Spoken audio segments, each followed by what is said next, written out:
به نام خدا برای تعویض تیغه های آسیابای 2 لیتری، 3 لیتری و 4 لیتری. ابتدای پیچ گوشتی میذاری توی این جا پیچی که به کف بسته شده و با آچار فرانسه حالا یا با آچار بوکس چیکار میکنی؟ این تیغه باید گیر کنه پشت این پیچ گوشتی که شافت نتابه. بعد با آچار بوکس حالا یا با آچار فرانسه این پیچه چیکار میکنی؟ وازش میکنی. این برای باز کردن 2 لیتریمو و 3 لیتریمو. یعنی این تیغه باید کاملا با پیچ گوشتی جلوش گرفته بشه که راحت پیچ باز بشه. این آسیاب و 2 لیتری یا 3 لیتری هم به این صورت، 4 لیتریمون هم به همین صورته، ولی این تیغه یا آسیاب 4 لیتریمون متفاوته. یعنی چه جوری؟ ببینید این وسط شافتیه مهره الاین ما اینجا چیکار کردیم؟ گذاشتیم که بتونه تیغه را پایین و بالا کنه.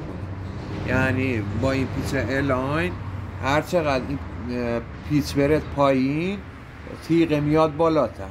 این تیغه ببین به سمت شافت فشار میاره و تیغه میاد بالاتر.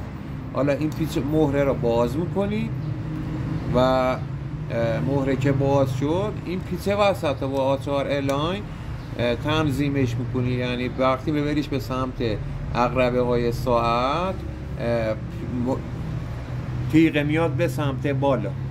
اگه خیلی بالا بود برعکس عقربه های ساعت که بتوانی تیغه میاد پایین و به کف گیر نمیکنه. اینو برای همین درست کردیم که بشه ریگلاژش کنی که به اصطلاح دستگاه تیغه به کف دستگاه گیر نکنه.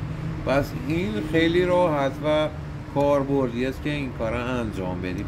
این هم برای آسیابای 4 لیتریمون مثل همون 2 لیتر یا 3 لیتری باید حتما تیغه گیر کنه پشت، حالا یه پیچ گوشتی یا آچاری چیزی بذارید اینجا و پشتش گیر کنه و مهره رو واکنید. همینطور آسیاب 4 لیتریمون. ممنون.